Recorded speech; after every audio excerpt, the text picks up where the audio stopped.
Alright guys, UFC 323 has just wrapped up and we have a lot to talk about. We're going to go from the bottom all the way up and we're going to knock it off with the early prelims. If you guys watch the early prelims like we say every week, it is fucking amazing, and this early prelim showed why you should tune in. It was absolutely insane. We go to Myron Santos, my boy, the Ultimate Fighter, winner, alumni, and beast. Very calculated, very patient, his precision, his timing. You know, it was pretty boring. First 2 rounds, not much. A lot of slapping in the back, a lot of holding up against the cage, but he locks in and he finishes it. I fucking told you. Now, moving on quickly, we had Mansour Abdul Malik. What an absolute machine. He's large, he's jacked, he's quick, dangerous, humble on the mic, and gets that vicious guillotine. Up the Mansour Abdul Malik. Now, moving on. Aslan versus... Now, I'm sorry here, this is the price of a new content creator. I'm using a phone to record the audio because we are currently on the balcony. Watched it with my wife and my family. Now we had Aslan versus, let me try and get his name right, Baranoevsky. How fucking wild was that? For any OG fans, that was giving vibes of Pat Barry versus Czech Congo. The ultimate back and forth. First one to get knocked out, you know, absolutely amazing. That is the highlight of the early prelims. If you haven't watched it, definitely watch it. And then moving into Jalen Turner, the Tarantula. He's back. And fucking what a patient fight. You know, there's a lot of questions people were asking, you know, how's he going to handle the layoff? How's he going to handle, you know, coming back from retirement? It's not only ring rust, but it's that mental game that we talk about of once you're checked out, it's very hard to get checked back in. But he proved that he's, you know, he's ready, he's fresh. And I was going to say that I'd love to see him fight Rufi, but if anyone that watched the UFC knows, Rufi has been booked, so it'll be interesting to see where he goes from here. I reckon he needs a top 15 opponent. Let's get him back out there. And props to you, Jalen. And we go to Maycee Barber. Not the most exciting fight, but she got it done. She went through a lot of shit in her lead up to this fight. Very emotional in her victory. Short and sweet. Good job, Maycee. Now we have Terrence McKinney and Chris Duncan. We say every time Terrence McKinney fights, he's either winning or he's losing in the first round. If that is not the most Terrence McKinney fight ever, I don't know what is. Fucking exciting.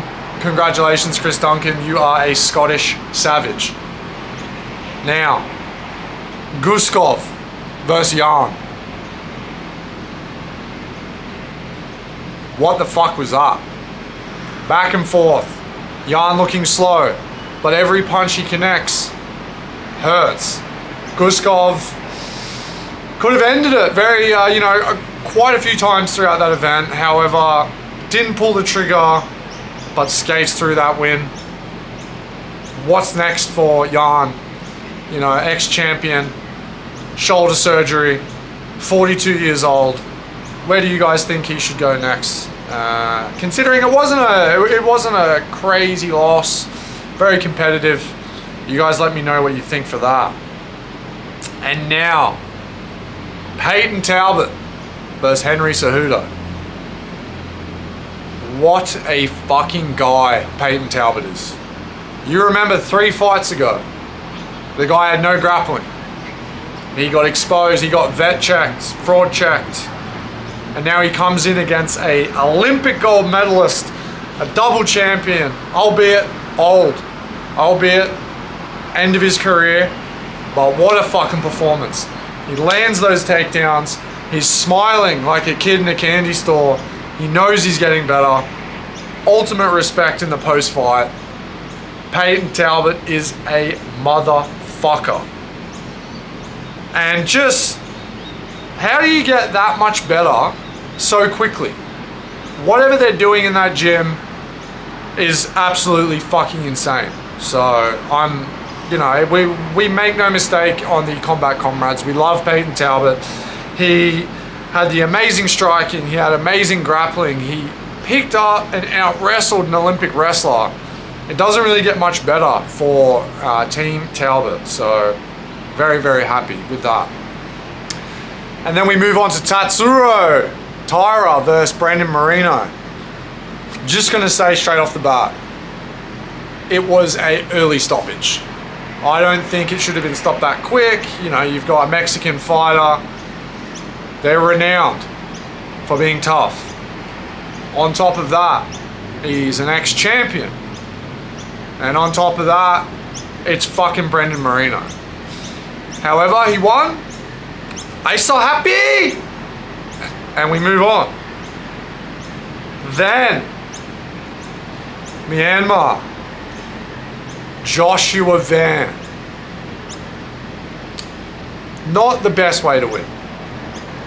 A freak accident, the nastiest elbow injury I've seen probably since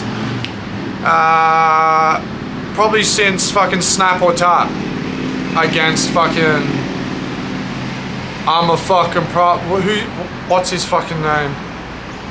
I don't know. Anyway, moving on. You guys know what I'm talking about. It's been a long day, a couple of beers. We push on.